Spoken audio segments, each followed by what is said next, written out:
1985, a world on the brink of nuclear Armageddon. One man was summoned to make a difference, and a legend was born. Now, 30 years later, the legend has returned. Gosh almighty, I'm back!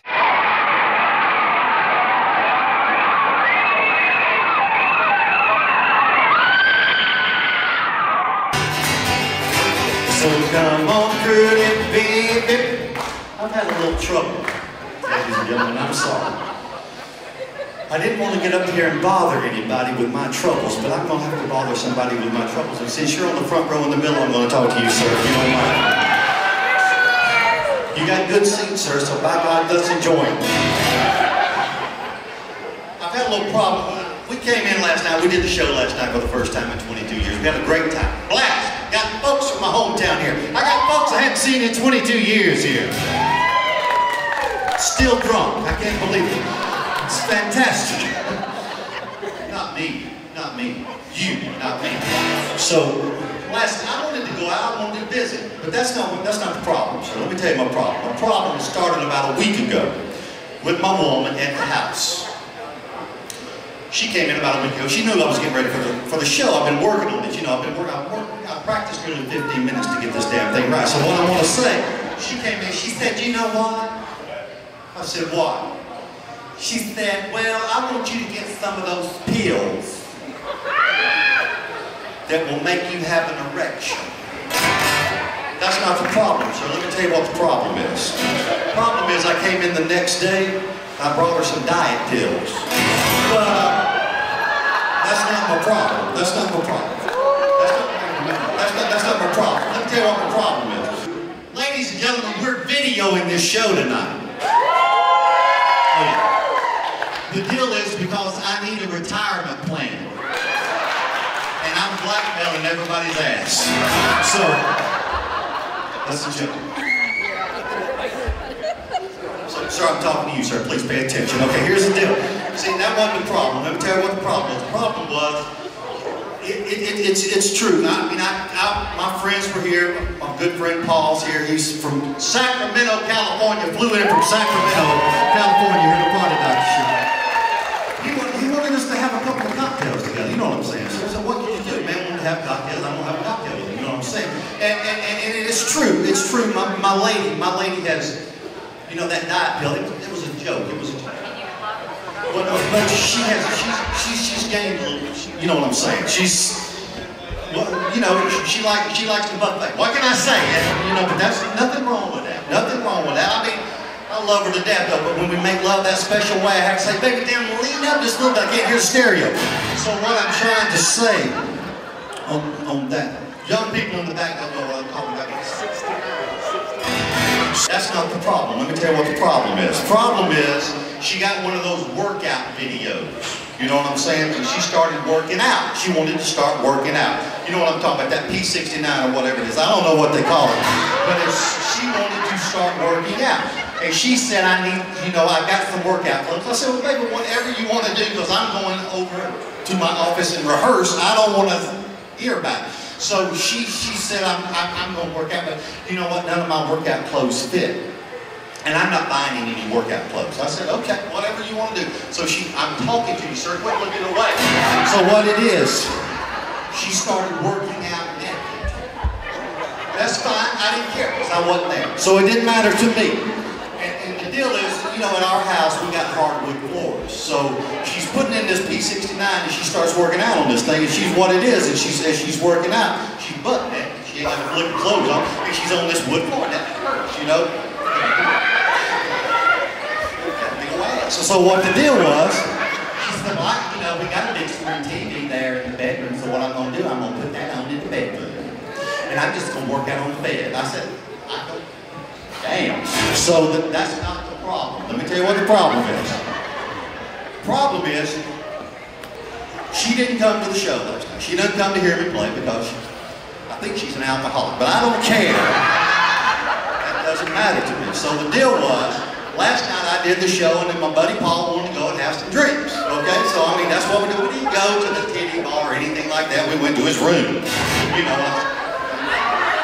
I hadn't seen Paul in a long time. And kidding, that's a joke. So, the deal is, she said, well, you know, I'm going to work out a little bit before he gets home. She won't do that P69. So she goes in the bedroom, she does that P69. She puts it in to the player, to the DVD player. We got this big screen TV. And she's doing these exercises, and she can't do them on the floor, so she's doing them on the bed. So she's sweating like a pig all over my friggin' bed. So anyway, but besides that, she starts doing these exercises. And she started about 9 o'clock last night. You know, the show started about the same time last night. She's doing these exercises, she's doing all these exercises all over the bed. You hear me, right? You hear me? And she starts doing this thing where she's throwing her legs back up over her head like this. You understand what I'm saying? And that's not the problem. So let me tell you the problem. The problem is we've got a brass bed. Okay? So we got this brass bed, we got this king size bed. It's huge. She's sweating all over like a freaking pig. And she's just swinging these legs back up over her head like this right now. And all of a sudden her ankles get hung up in that brass bed. You know what I'm saying? That's not the problem, sir. The problem is she can't get her freaking ankles out of the brass bed. That's the problem. So she's hung up like this. You understand? That's not really the problem either. The problem is, I get through with the show last night, and Paul and I go and we start drinking. So this is about 9:15. You understand what I'm saying? Hung up. Can't get out. You know, no matter how much sweat's happening there, she cannot get the, you know, the ankles out. So about 6 o'clock this morning, I said, Paul, man, I got to go home. So, and I'm drunk. I've been drinking tequila. And I don't know about you, but when I drink tequila, it's like, you know what I'm saying? I'm ready to go! I don't need any pills, I need tequila. So I drive home, because like I told everybody last night, that's like a hobby of mine, drinking and driving. So I drive home, and I get to the house, and I go in the door and I say, baby! She says, I'm in the bedroom. I said, you better believe it. Well, she knows I am what I've been drinking, you know what I'm saying? So that's not the problem. Let me tell you the problem. So I walk into the bedroom, and there she is, hung up like that, butt naked, on my brass bed, has sweat all over the bed. And I said, damn, baby, put your teeth in and comb your hair. You look more like your mother every day.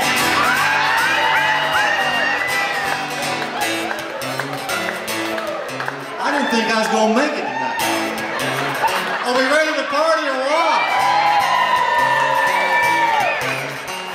Y'all help me out and sing along. Say it now. Your mama don't dance and your daddy don't rock and roll. Said your mama don't dance and your daddy don't rock and roll. When the evening rolls around and it's time to go to town, where do you go? To rock and roll. The way the old folks say that you gotta end your day by 10. If you're out on a date and you bring it home late, it's a sin.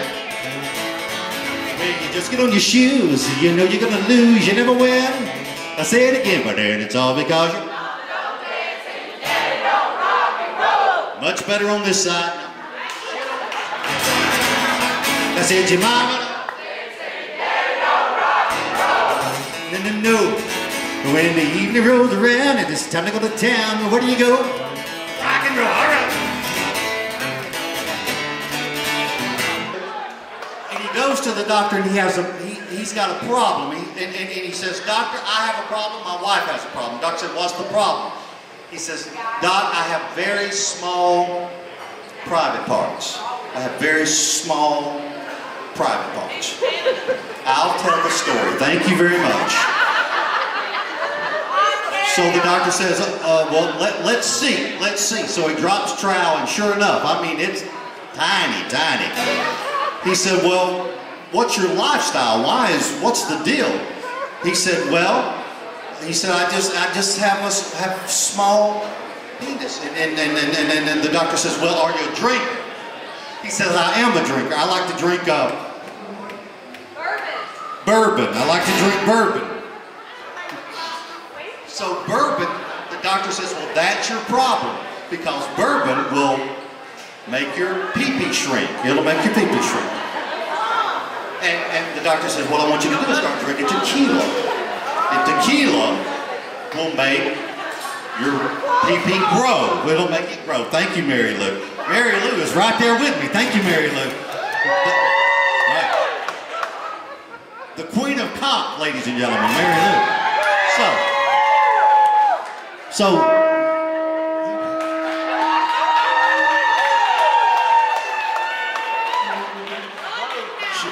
shit, this joke isn't even that good. I'm going to keep going. I'm changing. I'll tell the story. Okay. So the doctor says you got to start drinking tequila. So the guy says, okay, I'll start drinking tequila. He said maybe that will make my wife happier and I can grow, you know, like a normal size. Not like you, sir. I've got to talk to somebody else. Growing like a normal size pee-pee. So he goes home. Doctor says, come back in 2 weeks. 2 weeks he comes back. The guy is smiling, happy, just as happy as he can be. And the doctor said, well, did you start drinking tequila? Because I see you're happy. Is your woman happy now? And the guy says, well, I didn't start drinking tequila, but my woman is happy now. He said, well, why is your woman happy now? He said, because I started feeding her bourbon. And what we're going to do is this. Over the course of the evening, several times, I will say, shall we have a toast? Let me do it. Over the course of the evening, I will say, shall we have a toast? I'd like for everyone in the audience to say, let's. Then I say, shall we have a cocktail? And I'd like for everyone to say, yes. Let's give it a try, shall we? I'll do it. Shall we have a toast? Does everyone have a cocktail? If we can all raise our glasses, please. People in the back, get your drinking glasses up. Let's go! People just think they can pay $10 and not get the damn shit. Ladies and gentlemen, a toast. We've already done that. A toast to that moment of sweet repose when it's stomach to stomach and it's toes to toes. But after that moment of sheer delight, then it's fanny to fanny for the rest of the night. Little toast?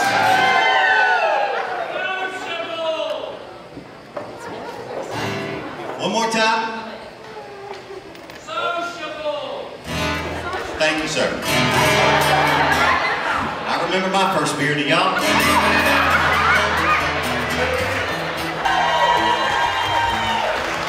But the first funny song I played at Pineapple Willie's on June 24th, 1985.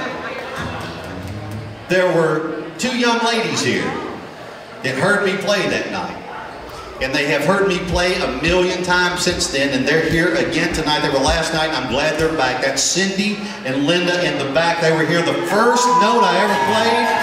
And they're here, and I love you girls, and I appreciate you very much. They are sick of my ass over there.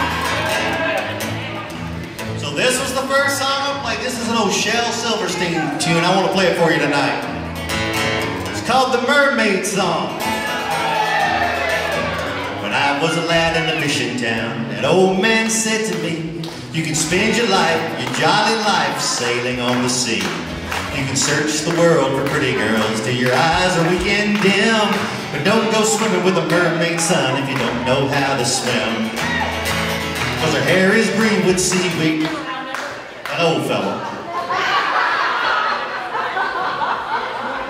came in a bar, came into Pineapple Willie's, came into Willie's Live. He was an older fella, and he had a very small head. Tiny, like a cue ball. Tiny.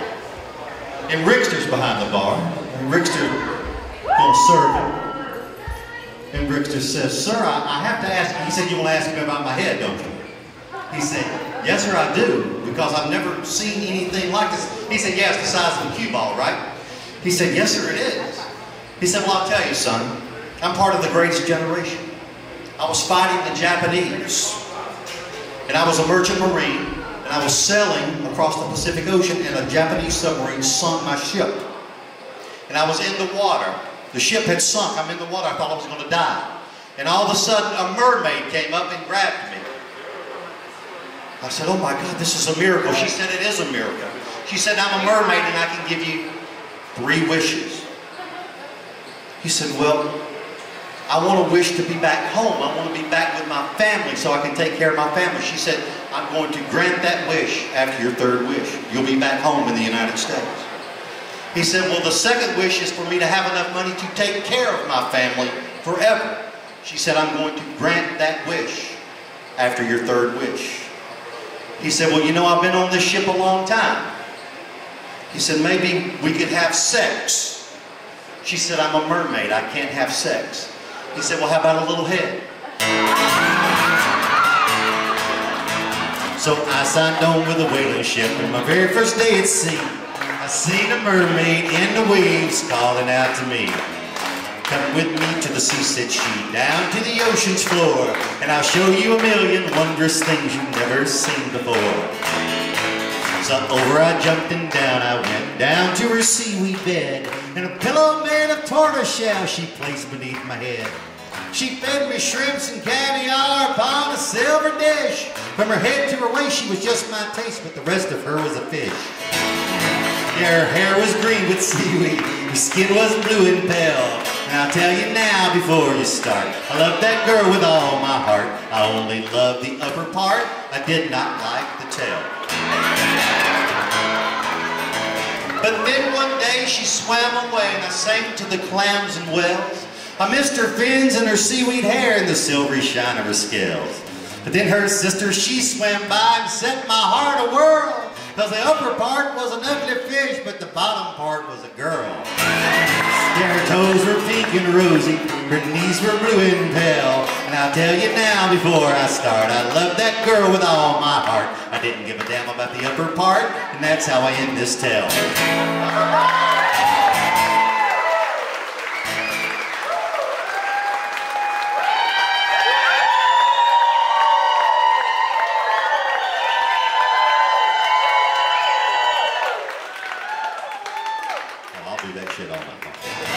And we went in and we went in and there were girls in there dancing and they were buck naked and all that, and I was just depressed as I could be. I don't like that stuff. So. But I was sitting on there at the stage because I wanted to be close if I'm going to be in the room, you know what I'm saying? And there was a girl dancing there, and she was quite an attractive girl, but I noticed in her hoo-hoo hair, you know what I'm saying? In her hoo, she had a lightning bolt shaved in that thing. And I was praying to God it wasn't going to start raining. You know what I'm saying? So, and Rickster was on one side of me and Dan was on the other side of me. And she was shaking it, doing this thing. And she turned around and started shaking the tail feather. You know what I'm saying? And she farted. She said, oh my God, it started to thunder. But anyway, she was kind of shaking and all that stuff. And Rickster was getting into it. He was saying, yeah, yeah. And he pulled out a $50 bill. Yeah. Licked it. Stuck it on the left cheek of her butt. You know what I'm saying? And Dan was saying, yeah. And she was shaking it faster and all that kind of stuff. And so Dan took a $100 bill, licked it, put it on the right cheek of her butt. I said, man, I can't take this. I can't take this. I'm not going to tap that. That's crazy. She's got $150 shaking it in my face. You know what I'm saying? So I took my ATM card, swapped it down the cheeks of her ass, took the $150, and I went home. I ain't been back since. I don't go there. Fred Willman. 30 years tonight, Fred Willman. Yes, it is. And I've known him for a long time. I've known him a long time. 32 years. And I'll be honest with you, nobody thought they were going to make it a year, much less 32 years. Because I'll be honest with you right now, this is she said, I thought we were going to see Tony Bennett. What the hell is this shit?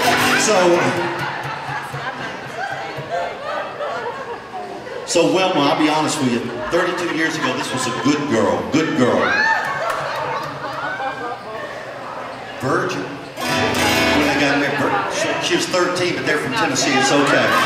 So, and Fred, you know, he liked to drink and, you know, anything. He'd do anything that would stand still, you know what I'm saying? It's Fred.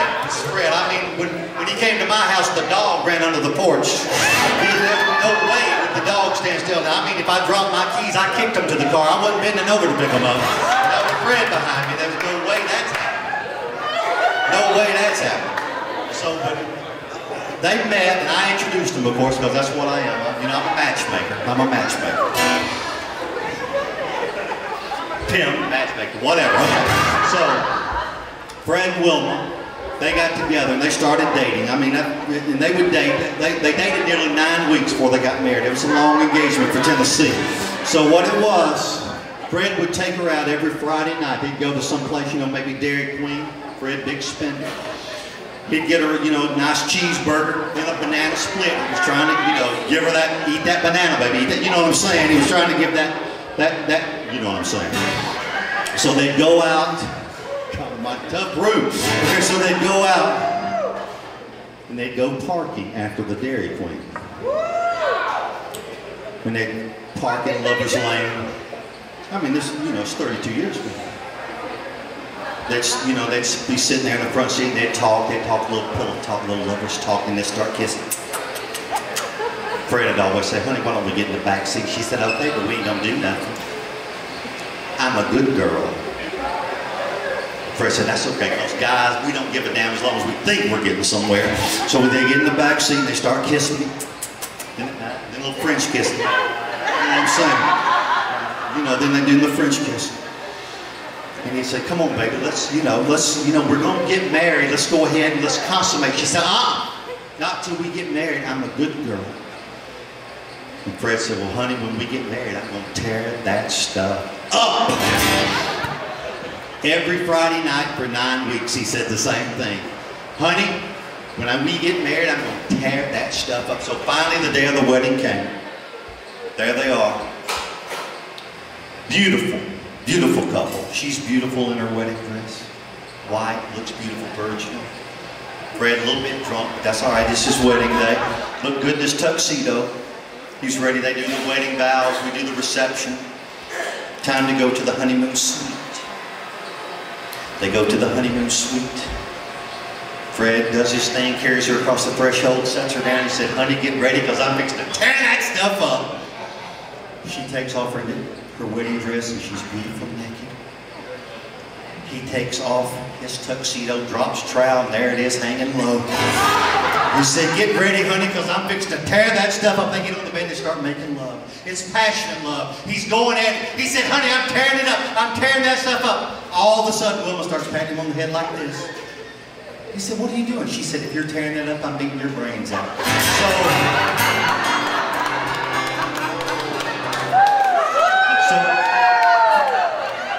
That's not the whole story. Fred came to see me. He said, Party Doctor, I'm in trouble. I'm in trouble. He said, I know you can get out of trouble. Wrong guy. He said, no. He said, I got some trouble. I got some trouble with Wilma, and I'm going to tell you. I said, well, what's the deal, man? Because I'm glad you came to see me because I want to go fishing. He said, I can't go fishing with you anymore.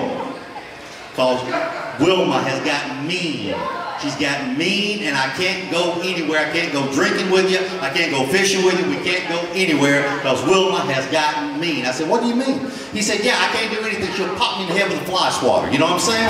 If I come in and if I say anything, let me handle this, sir. We'll get to that.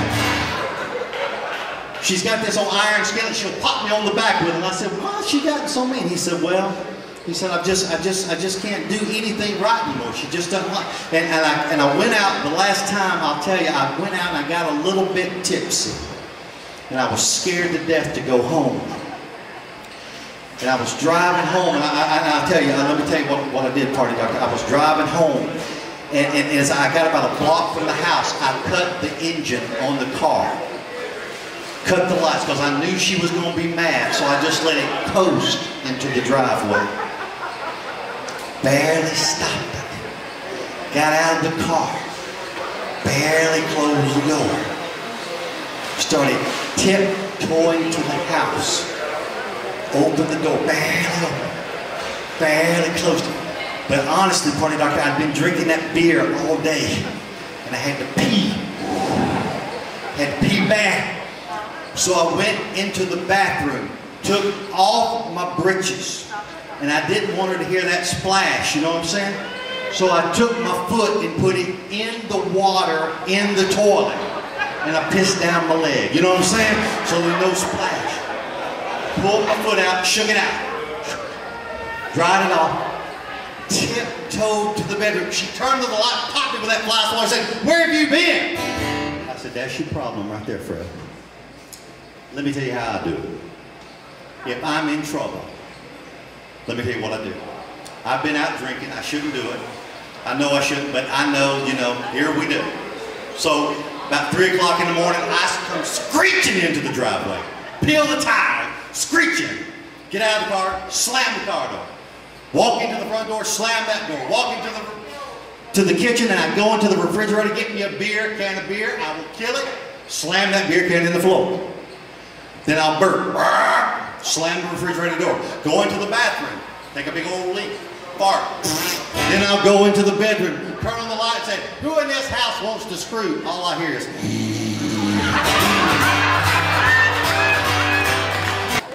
ladies and gentlemen, I have to do a Jimmy Buffett song. Is that okay? Yeah. It's the law. It's Panama City Beach. It's what? It's a one song. Almighty damn. They come one night, she's drunker than hell for the whole day, and now she's talking about the show. I know. So, ladies and gentlemen, what we're going to do, we're going to do a little Jimmy Buffett song, but I'm going to need a little help. I'm good. All right, I'm not coming to get your ass up here. Let's go.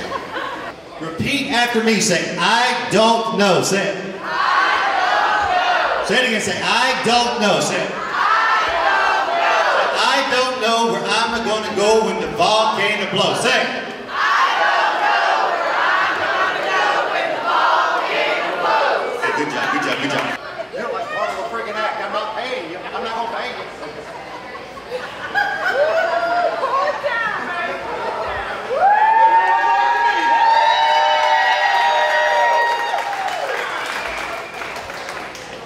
Yeah, man. Okay. Yeah, man. Okay. Here we go now. Little Jimmy Buffett.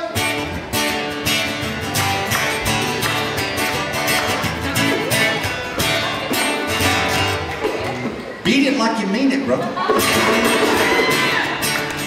Everybody sing. Oh, wait just 1 minute now. Let's try it again. Everybody sing. Everybody sing. Oh, I don't know where I'm gonna go when the volcano blows. Everybody sing, I don't know. Everybody sing, I don't know. I don't know where I'm gonna go when the volcano blows. When the ground she's moving underneath, and the tidal waves out on the sea. You're pretty good on them drums. From now, we're gonna call you Moondoggie. Okay. And the sulfur smoke's up in the sky. And pretty soon we're gonna learn to fly. And everybody sing. Everybody sing. Oh, I don't know where I'm gonna go when the volcano blows. Ready? Drum solo!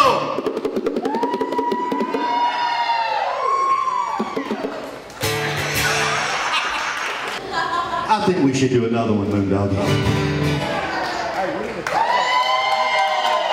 We need a conga line. Moondoggie's trying to take over the damn show now. Every damn drummer I've ever played with.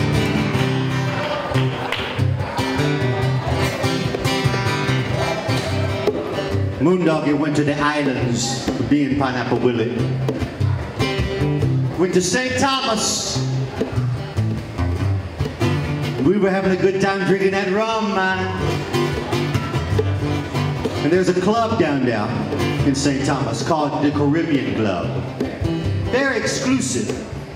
Pineapple Willie and I, we were members. We don't know how, but we got drunk one night, we were members. We don't remember. So Moondoggie wanted to be a member. Pineapple Willie and I didn't know how to make him a member. So we talked to a fella. He said, "Well, what you got to do, man, Moondoggie? You'll have to go to the beach. We will put a bottle of Miles rum right there on the beach. A fifth you have to drink it down in one gulp. Then you have to swim out into the shark-infested waters and kill a man-eating shark with your bare hands. Then you have to swim back to shore and make love to a virgin native girl. She wasn't there. She wasn't there. What goes on in St. Thomas stays in St. Thomas. Okay, never mind. Man, where are you going, man? I'm in the middle of a story.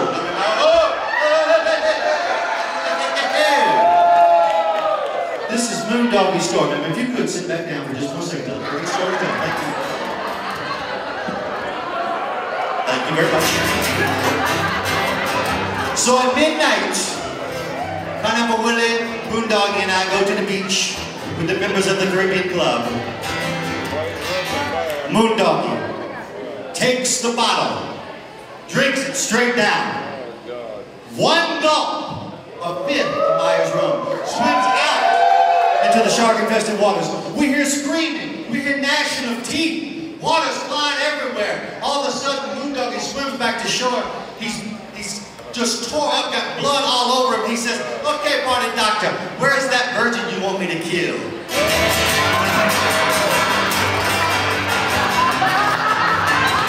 I'm still not through with the story, man. You're going to hold it. I asked my woman, what could I do to make her happy and keep her true? There's only one thing I want from you. I want a little bit of the big bamboo. I want the big, big bamboo, bamboo.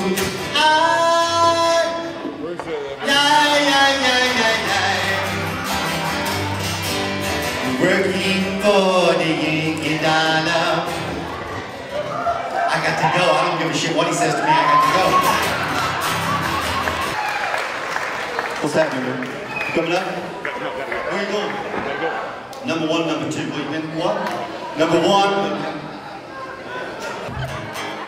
20 years ago, obviously, I told a bunch of sex jokes. Gynecological jokes.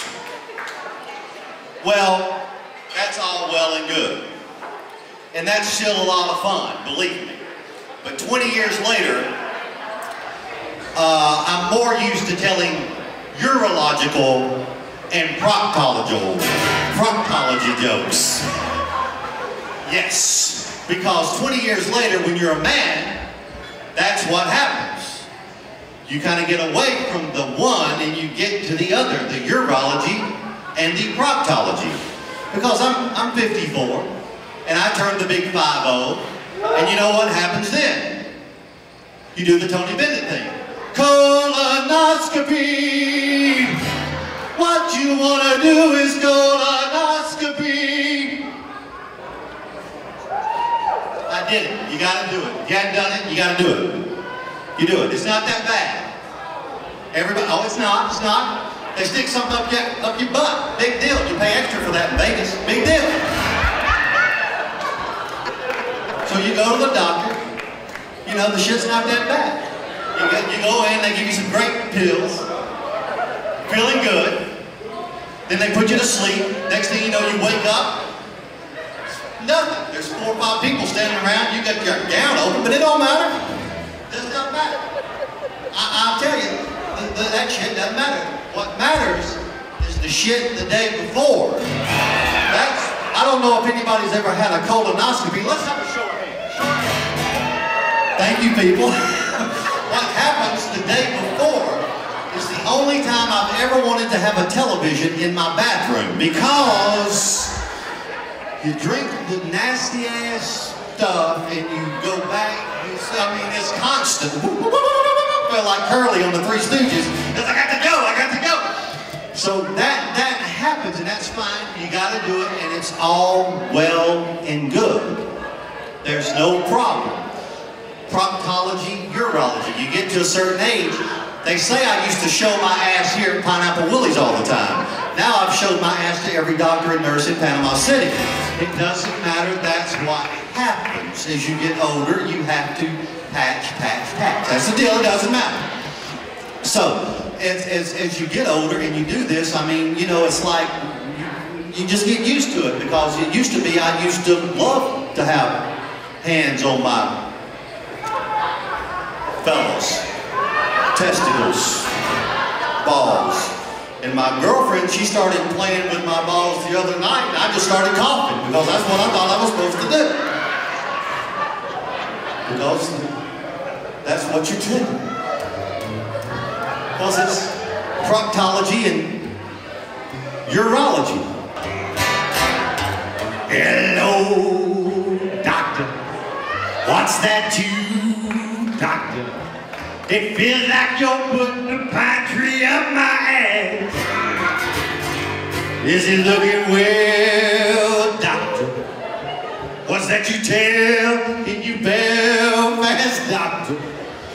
'Cause when you pull it out, I'm passing gas.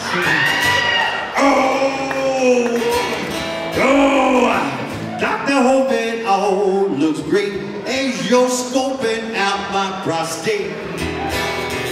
No, I just can't contemplate life without screwing my mate, watching them graves while I masturbate again.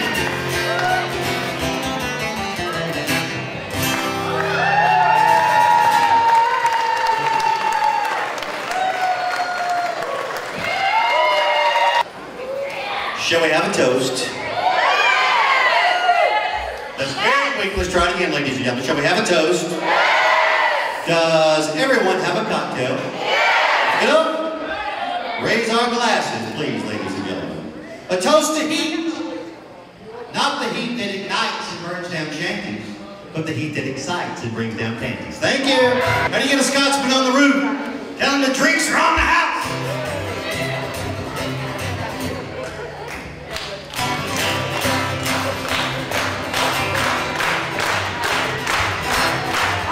Well, a Scotsman clad in kilt left the bar one evening fair, and one could tell by the way he walked in, he drunk more than his share. Stumbled off into the street to hide behind the street. Stumbled off into the street to hide behind the street. Hey, run dilly little hidey ho, hey, run dilly ho. Stumbled off into the grass to sleep beside the street. Two young and lovely girls, they just happened to pass by. And one said to the other with a twinkle in her eye, see, I'm sleeping Scotsman, so strong and handsome built, but I wonder if it's true what they don't wear beneath their kilts. Hey, run dilly little hidey ho, hey, run dilly ho. But I wonder if it's true what they don't wear beneath their kilt. They crept up on the sleeping Scotsman as far as they could do, lifted up his kilt so that they could see. There, behold, for them the view beneath his Scottish skirt was nothing more than God had graced him with upon his birth. Hey, run dilly little hidey ho, hey, run dilly ho, was nothing more than God had graced him with upon his birth. They marveled for a moment, then one said we must move on. Let's leave a present for our friend before we move along. They left behind a blue silk ribbon tied into a bow. Around the bonny star, the Scots kilt and lift and show. Hey, run dilly little hidey ho, hey, run dilly ho. Around the bonny star, the Scots kilt and lift and show. The Scotsman woke to nature's call and stumbled toward the trees. He lifted up his kilt so that he could pee. In a startled voice he said it once before his eyes, and I don't know where you've been, but I see you won first prize. Hey, run dilly little hidey ho, hey, run dilly ho. And I don't know where you've been, but I see you won first prize.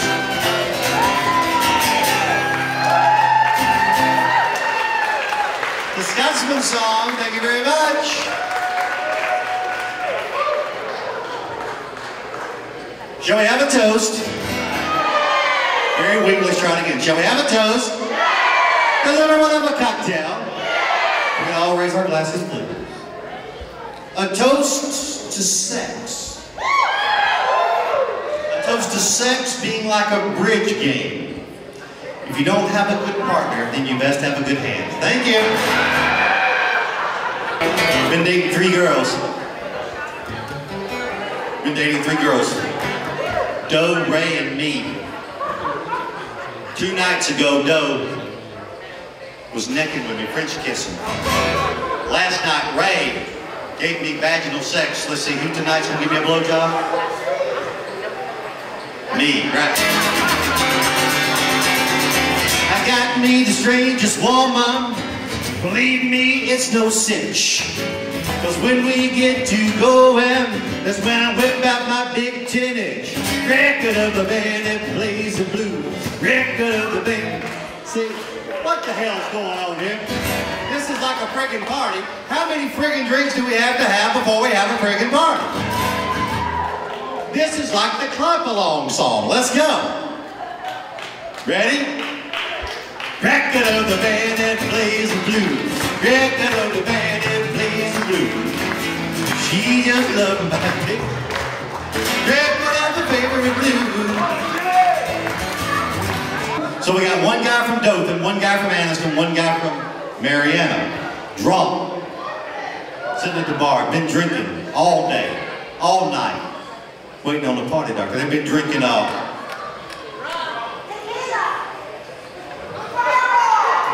They've been drinking rum and tequila. Oh, yeah. And they were drunk. I don't know, ladies, if you know it or not, but when guys get together and we start drinking and we get drunk, we start talking about sex. Thank you. Not fishing. Maybe fishing for some sex, but I'm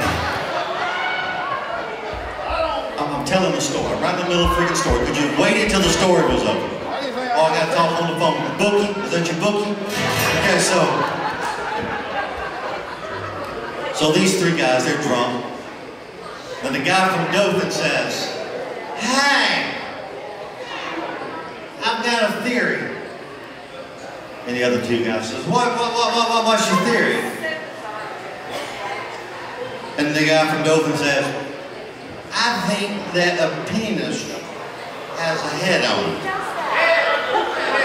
to give the man more pleasure." And the guy from Anderson said, no. A penis has a head on it to give the woman more pleasure. And the old boy from Marietta said, "Hey, I thought a penis had a head on it to keep your hand from sliding off." Ladies and gentlemen, friends and neighbors, brothers and sisters, I hate it for you, Bill. Ladies and gentlemen, here we are. My name is the Reverend Seymour Cash, and what I'd like to do right now, if we could, I would like for us all to sing along on a song. Is that okay with you? I'm going to say a line. We're all going to sing the line I just said, ladies and gentlemen. And I've been trying to go out to Panama City Beach before this wild spring break gets here. And I've been trying to talk to people, and I heard a story. I've been trying to get everybody, you know, to not get drunk, not fornicate.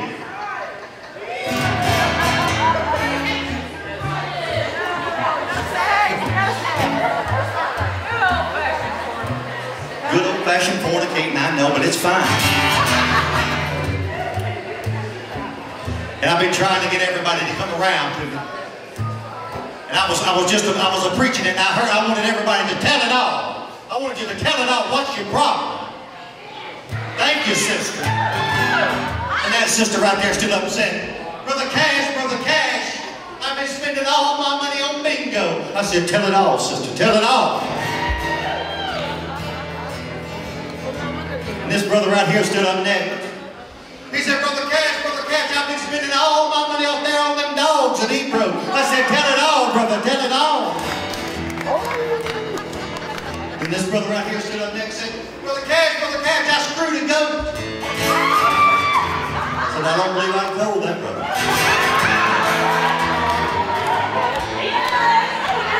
Can I get a hallelujah? Ladies and gentlemen, this is Brother Bill. Brother Bill. Now, Brother Bill, what I'm going to do is I'm going to say a line, and we're all going to sing the line. I just said, Brother Bill, what I need you to do is lead the song. I need you to lead the song.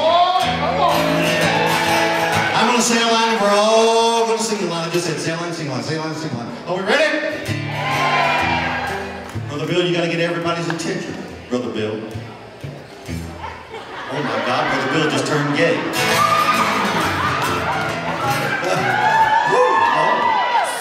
Doodle-doo.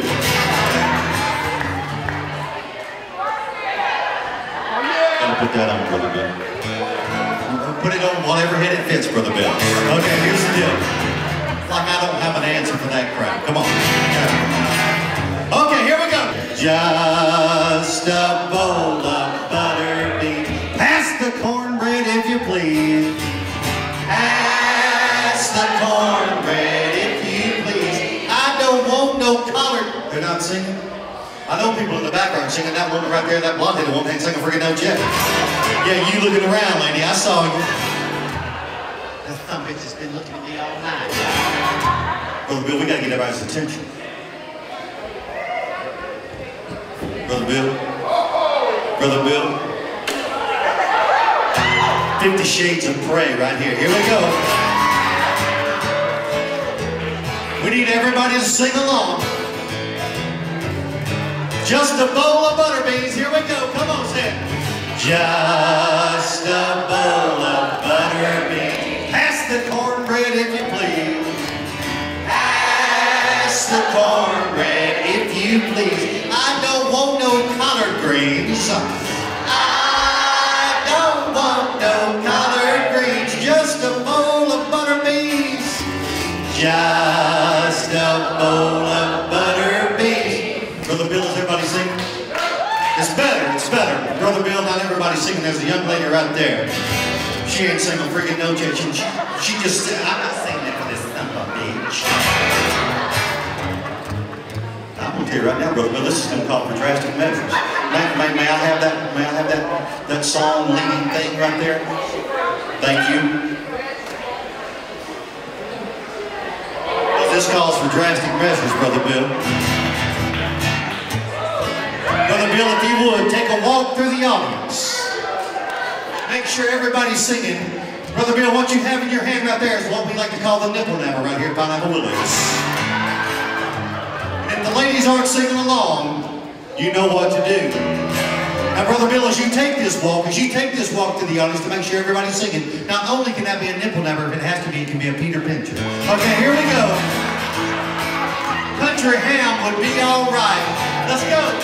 Say country ham would be all right. Turnip sandwich a delight. Turnip sandwich a delight. Plant no blooming evergreens. Plant no blooming evergreens. Just a bowl of butter beans. Just a bowl of butter beans. Take a walk back through the audience, ladies and Bill. Take a walk through the audience, Brother Bill, because there's people not singing worth it. Look at this woman walking. Oh, come see me, Brother Bill. Okay. Just a bowl of butter beans. Here we go. Say, just a bowl of butter beans. I think Bill's about to get tips in his drawers. One of my favorite cities in the world, if not the favorite city in the world, is New Orleans, Louisiana. Besides Panama City Beach, of course. And I was lucky enough a couple of years ago to write a song called Walking Around the Border of the Quarter. It's on an album of mine. And a couple of months ago, a restaurant in New Orleans, Louisiana called the Acme Oyster House made this song their theme song. So, I'm going to play it for you now, if I may. And let's get a little Louisiana thing going, all right? Come on. Say, you're walking around the border of the quarter, gonna have me a real good time. Trying to too thin and jamming like cooking, man, it's gonna taste so fine. There's a price for your plate, and the people there swing, gonna let the good times roll. Walking around the border of the quarter, man, it's gonna heal my soul. See, and now I'm going to tell a little story about little Johnny Boudreaux, 8 years old. Precious child, precocious. Came to class one day, had his hand down his britches. His teacher said, what are you doing with your hand down your britches, Johnny Boudreaux? He said, I'm sorry, teacher, but my tallywhacker hurts. Anybody know what a tallywhacker is? All the folks from Anniston. Okay. So he had his hand on his tally.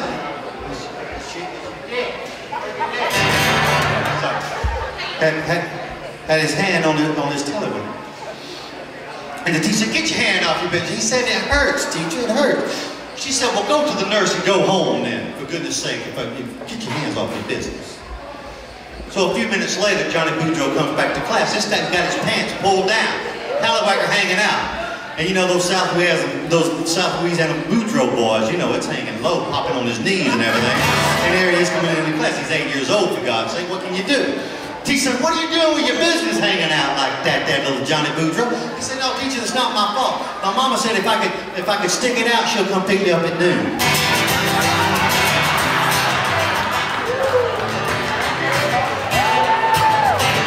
Oh, goodbye, Joe. We gotta go, me oh my. We gotta go for the hero down the bayou. And my phone, the sweetest one. Me oh my oh, son of a gun, we're gonna have some fun on the bayou. I said jambalaya and a crawfish pie, a filet gumbo. Oh, tonight I'm gonna see my share of me oh. We're gonna pick the guitar, feel fruit jar, and Big O. Son of a gun, we're gonna have some fun on the bayou. But Mr. Tommy Thibodeau, he lived in Homer, Louisiana. And Mr. Tommy Thibodeau needed a haircut bad. He needed to go to the barber shop. And his wife was gone, had taken his sons out. They'd gone grocery shopping or something. So Mr. Tommy Thibodeau needed a haircut, and he had his little daughter Marie with him. And little Marie didn't want to go to the barber shop. She's only 4 or 5 years old, something like that. Wait a minute, sir, get a friggin' room. What the hell's going on right here? God almighty damn. Sitting here trying to tell a damn joke and you got your tongue down her throat.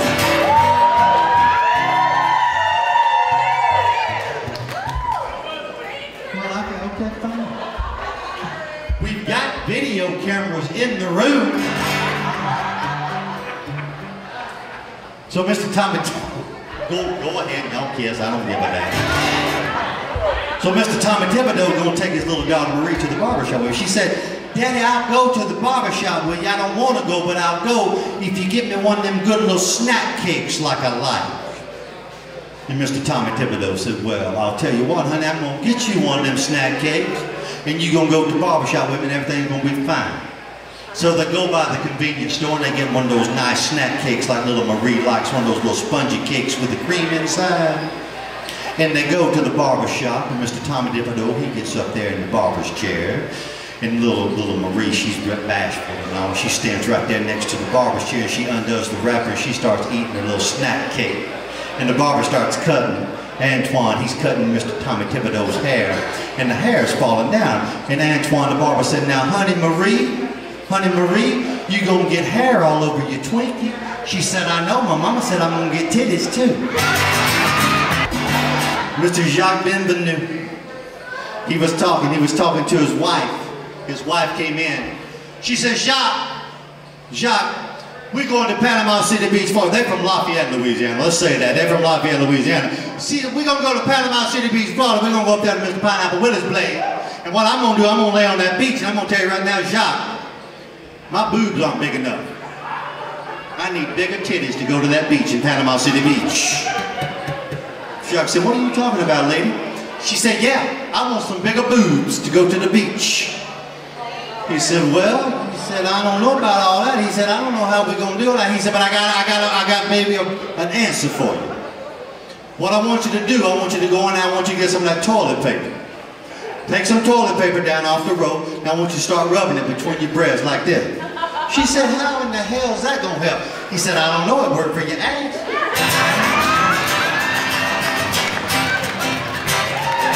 Yeah, you see that girl, she dressed in red. I go on there.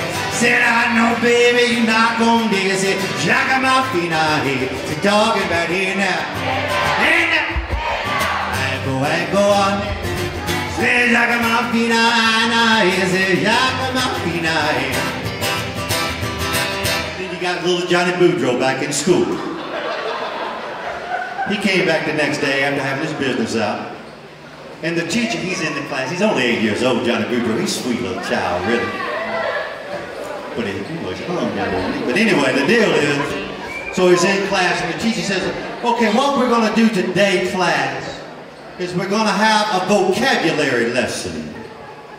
The vocabulary lesson is I want you to give me a 3-syllable word. Give me a 3-syllable word and then use it in a sentence. And the class started thinking. She said, who wants to go first? Little Marie raised her hand. She said, honey. She stood up and said, wonderful. My teacher is wonderful. She said, thank you, honey. You can sit down. That's when little Elizabeth, she raised her hand. Elizabeth stood up. She said, what you got, Elizabeth? Elizabeth said, beautiful. My teacher is beautiful. She said, thank you, honey. That's what Johnny Boudreaux said. Woo! Woo, I got one!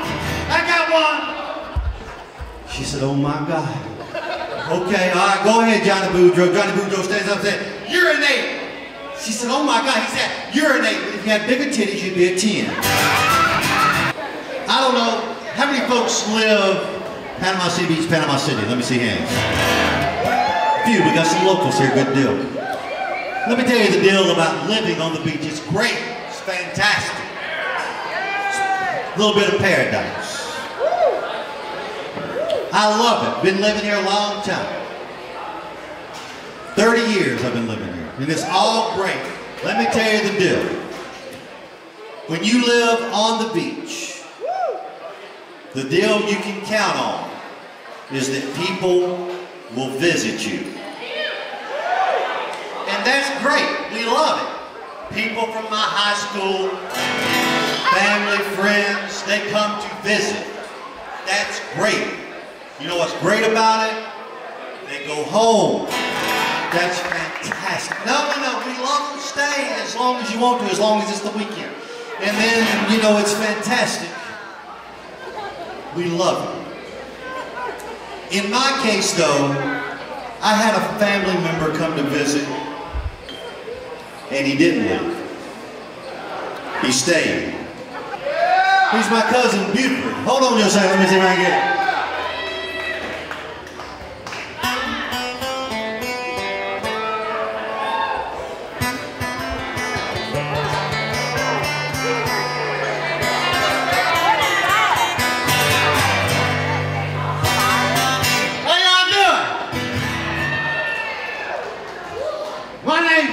Calhoun, I'm from Melbourne, Princeton, Georgia. How y'all doing tonight? God almighty. Tell me to get a big here week. I think alright now. I like it with a little lady bends down. They probably be like, tell you what, I'm good looking at.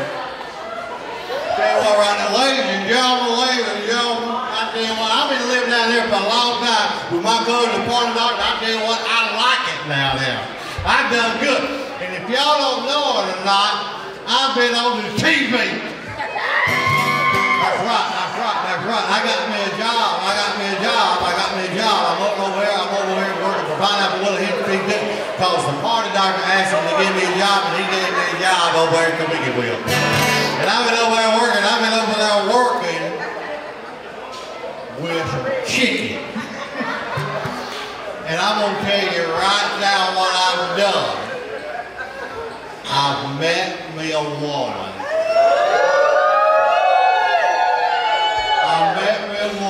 And I'll be honest with you, I love her to death. And we met, her name is Lulu. She's from Apopka, Florida. And she came over here to work. She's an oyster shelter. She's good. She's got big old grown arms. She's good. She's a good looking woman, I'll be honest with you right now.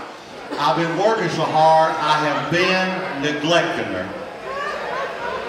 And I'm going to tell it right now, I've been neglecting her. And she told me, she said, Buford, I'm going to tell you right now, we've got to start seeing each other a lot more. I said, I know it, honey, but I've been working too much. I've been over there at the Wicked Wheel, I've been over there at the Pineapple Willie. Party doctor's been making me clean his house and everything. I said, God almighty, I'm doing everything I can do. She said, well, that ain't it. We've got to do something to get to that.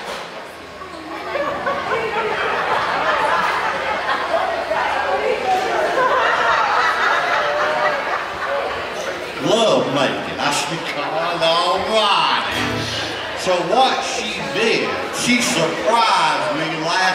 Saturday night. And she had gone to the mall to that place called Victoria's Secret. You know what I'm talking about? And I didn't know it. See, that was why it was a surprise.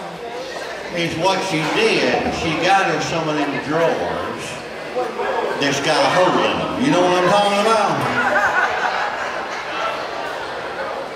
Why are you gonna get drawers with a hole in them? Just don't wear no damn drawers. You know what I'm saying? I don't wear no drawers. And what she did, she came and she called them crotchless pants. Said, God Almighty, what she did, she put on her robe, and I was in there watching some sports on the TV. And she came in there and she had on her little robe, and she's gonna surprise me, right? And she sat down over there on the sofa. I said, what are you doing? She said, you see anything you like? I said, God Almighty, what is that? She said, they're called crotchless panties. I said, well, God Almighty, thank God, because I thought you were sitting on the cat.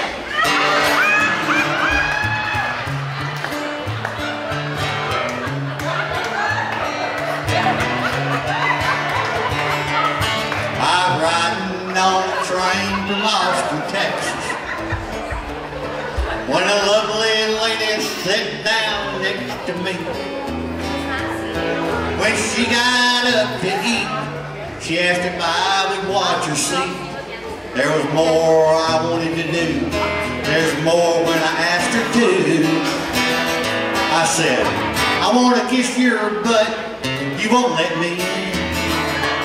I want to whisper sweet nothings in your ear. I want to hold you behind closed doors and more. I want to kiss your butt. You won't let me. I'm different. I gotta go. I'll see y'all later.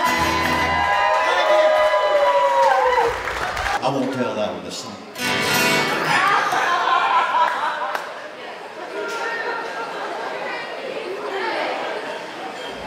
Shall we have a toast? Does everyone have a cocktail? Get up. Raise our glasses. 1 shot, 2 shot, 3 shot, 4. If your new friend's still ugly, drink 2 more. Little toast.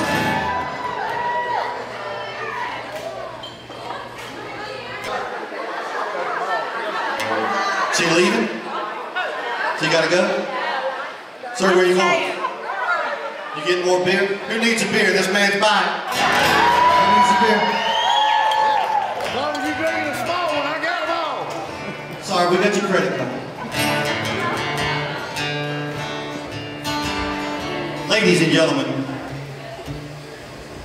here we are at a bar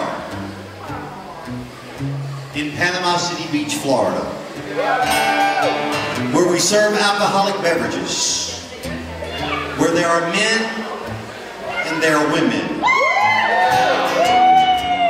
And you know what happens when men and women get together at the bar in Panama City Beach, Florida, where alcoholic beverages are served? You know what happens? Lies are told. Lies are told. It is true that men tell women lies. It's equally as true that women tell lies to men. And what I'd like to do tonight is kind of a social experiment, or go over the lies that women tell men and men tell women.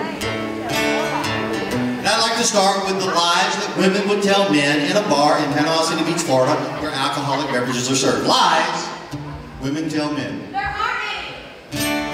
I would never tell you a lie. To which a man would say, I don't care, will you lay me? Lies women tell men. You're my first.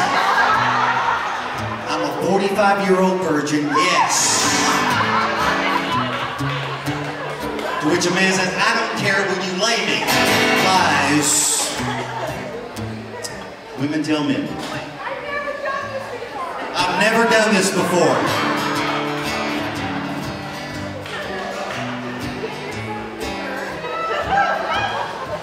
But then she booted and went.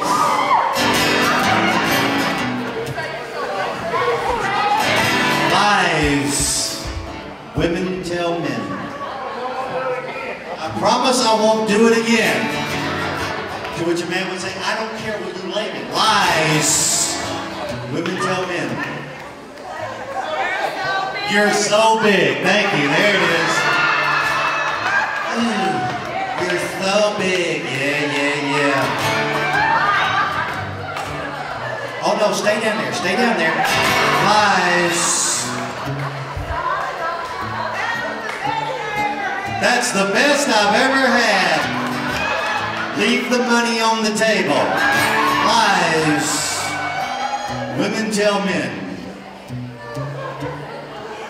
That's enough.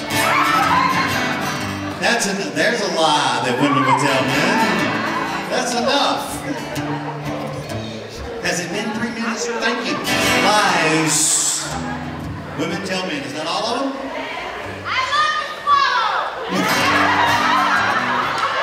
Thank you, Sister Teresa, for coming tonight. I love to swallow. To which a man in Panama City Beach, Florida would say, I don't give a shit what you do with it when I'm done with it. Lies. Women tell men.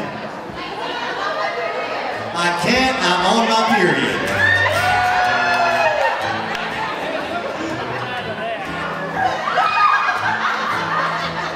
I can't, I'm on my period. To which a man, being a road worker, would tell him, say, turn over, honey, let me asphalt you. Lies. Women tell men.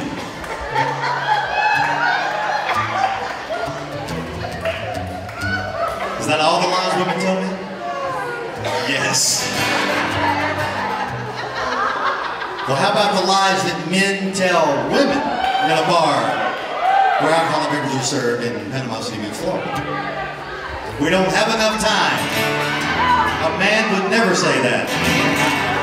Lies. Men tell women. No, I'm not married. To which a woman in Panama City Beach, Florida would say, I don't care, just lay me. Lies. Women tell men. I'm sorry, men tell women, excuse me. Lies, men tell women. I'll call you in the morning. I'll call you bitch in the morning when I tell my friends what I did to you. Lies. I'm sorry, I just had to do that. I'm sorry. Lies, men tell women. What? What did you say? You're not going to repeat it? Lies, men tell women. Are you kidding me? Lies, men tell women. What? I don't live with my mama. To which a woman in Panama City Beach, Florida on vacation would say, I don't care, just lay me. Lies. Men tell women. Yes, this is 10 inches.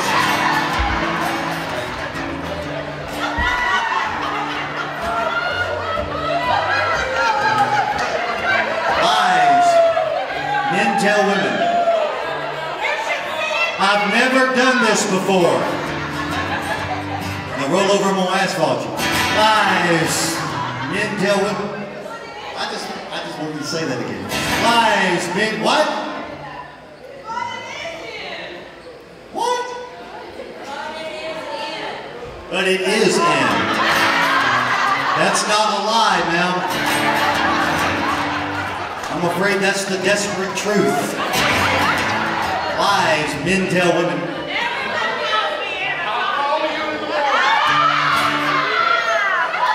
The drunk chicks from Madison are having a great time.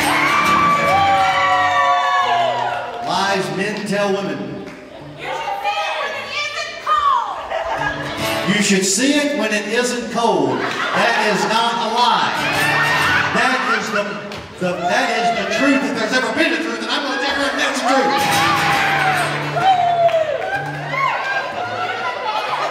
You're the best. That's not a lie either. At that moment, you are the best.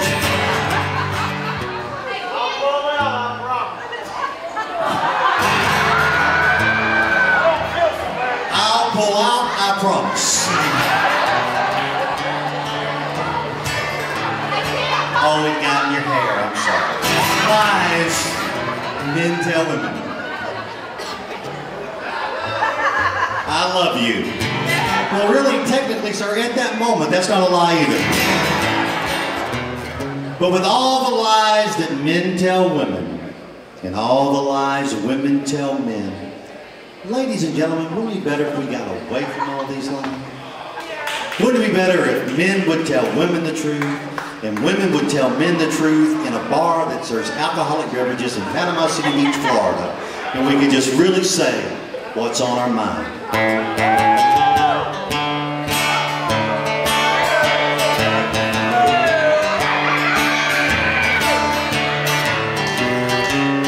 I really do appreciate the fact you're sitting here. Your voice sounds so wonderful, but your face don't look too clear. So barmaid, bring a pitcher, another round of brew. Honey, why don't we get drunk and screw? That's right. People have come from all over the place for this event tonight. I cannot thank you enough for making this such a very special weekend for me. What? From Anniston, Alabama. Folks have come from my hometown. Folks that I grew up with. Thank you very much for coming. Folks from Atlanta, Georgia have come, who are moving to Florida. Some are moving to Florida. Not to Panama City, more south, because it's too damn cold here. No doubt. I can't thank the Panama City Parrot Head Club folks for coming. More folks from Anniston, and more folks from Alabama and Georgia. But my good friend Paul Thomas from Sacramento, California flew in, ladies and gentlemen, for this event. We love you, Paul. And how about Bob Pullen coming out from Oak Ridge, Tennessee to open the show for us? I have recorded some albums, some folks know. Because I'm an old trop rocker and I'm a Jimmy Buffett guy from way back. Paul Thomas and I sat in my hometown of Anniston, Alabama at a place called the Downtowner Motor Lodge. And that was kind of like the bar in town. That's where I would play and cut my teeth. I played for many years there to a lot of drunk folks, which is why I can play so many country songs today. And we would sit there and we would have us a beverage, an adult beverage, because then you could drink when you were 19 in Alabama. Yeah, we were 19 whether we were 15 or 16, weren't we? So we would say, man, we want to live that Jimmy Buffett lifestyle. I'm going to play a song that I wrote. It's on my Gulf of Mexico album.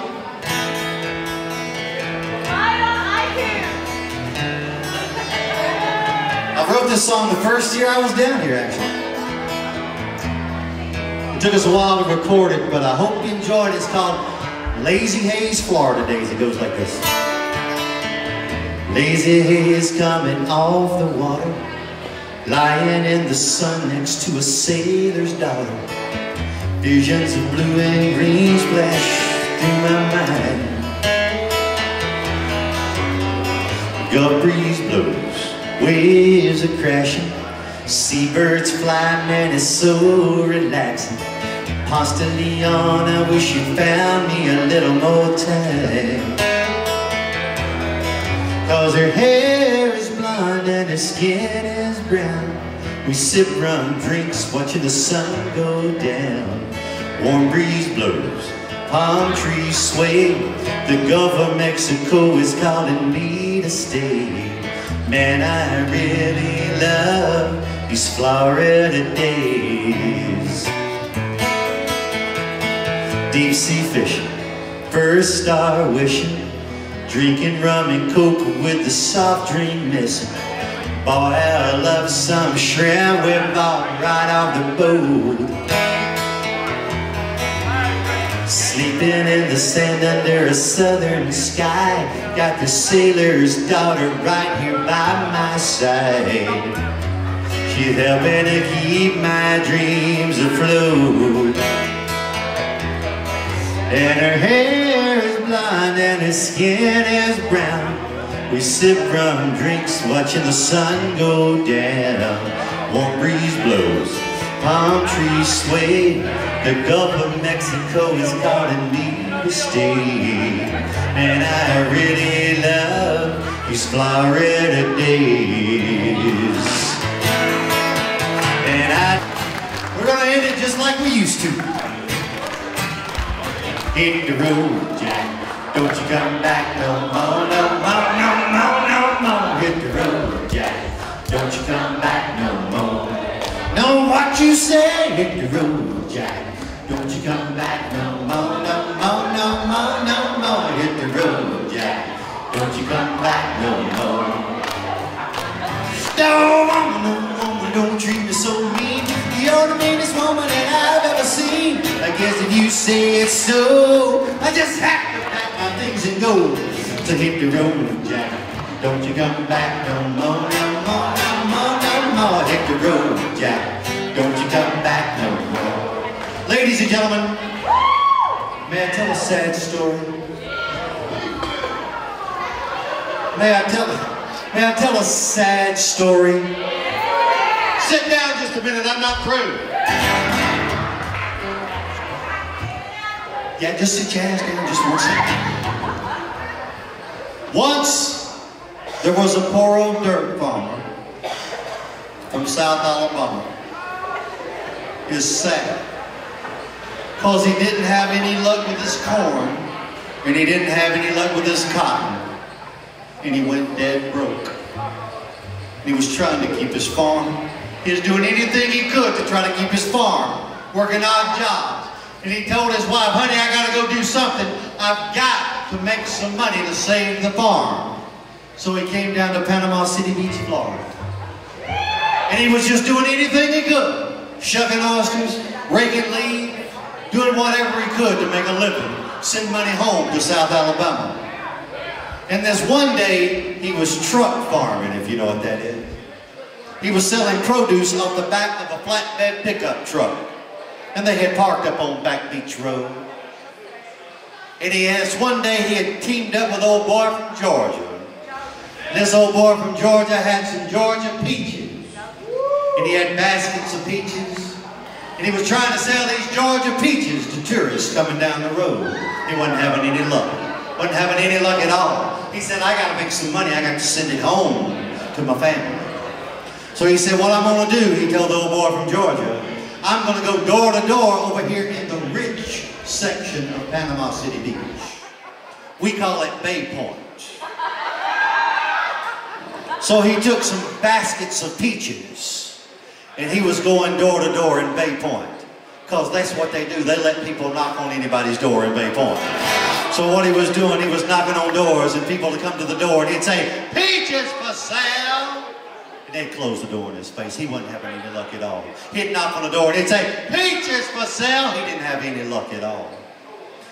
He said, I'm running out of daylight. I don't know what I'm going to do. I'm going to go to one more door. And I'm going to try and sell this basket of peaches. So he knocks on the door. And a beautiful woman in a see-through negligee comes to the door. She said, what you got? He said, I got peaches for sale. She said, get in my house, Mr. Peachman. So he goes in the house. She said, what you got again? He said, I got peaches for sale. She said, well, boy, this woman in the see-through negligee grabbed both breasts. Are your peaches this firm? He started crying right then. There said, no, they're not. This woman in the see-through negligee dropped it down about halfway shoulders and she grabbed those breasts again.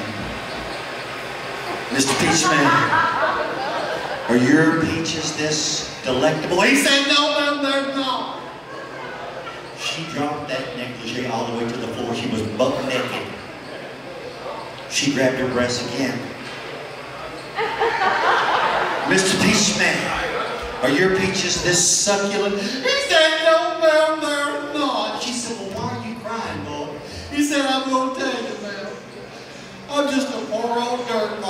South Alabama, and the blight got my corn, and the weevils got my cotton, and I'll be damned if you fix to fuck me out of my peaches.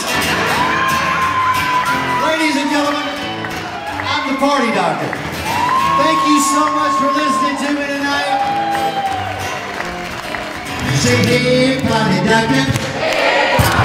Say hey, Party Doctor.